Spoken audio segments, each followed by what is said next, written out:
I saw Katie Prescott, a BBC News reporter, did an article on the BBC News website about animal behaviour in the bedroom. In the boardroom. God, there's it's a Freudian slip. Absolutely, as Freud said to his mother.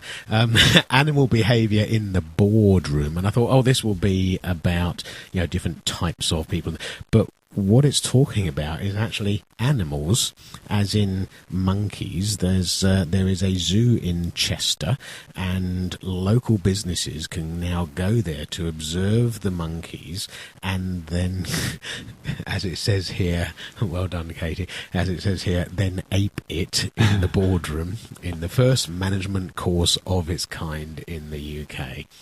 So, Mr. Psychologist, what do you reckon for that? This is one for our trainer when he arrives, indeed. Absolutely.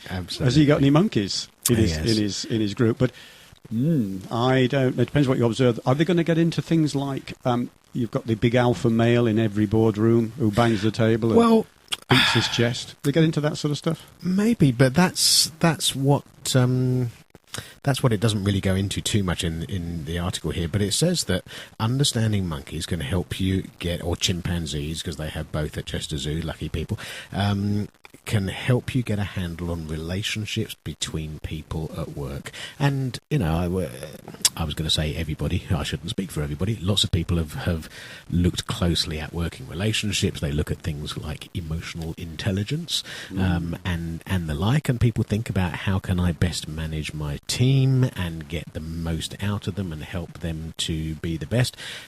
Works upline as well. How do I help my manager to get the best out of me, and all those things. But what is it about? Peeling bananas or swinging from a tree? I think next time in that scenario, I'll suggest that my team swing from a tree or a tyre.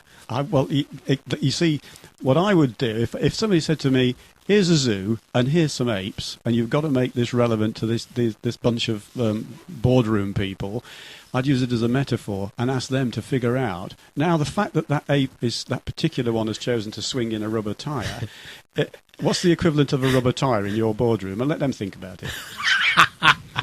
It will stimulate thought. And I'll tell you what, there's a Mr. Van Veen who started the business, another Dutchman, maybe he... what's happening in Holland? Yeah, I don't know. It's just unreal. He was particularly inspired by his boss, who reminded him of a gorilla. So, how long's his career going to be? I wonder what he did to remind him of a gorilla. Well, I can answer that. No.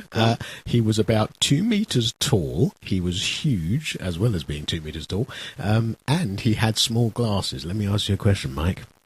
When was the last time you saw a gorilla with small glasses?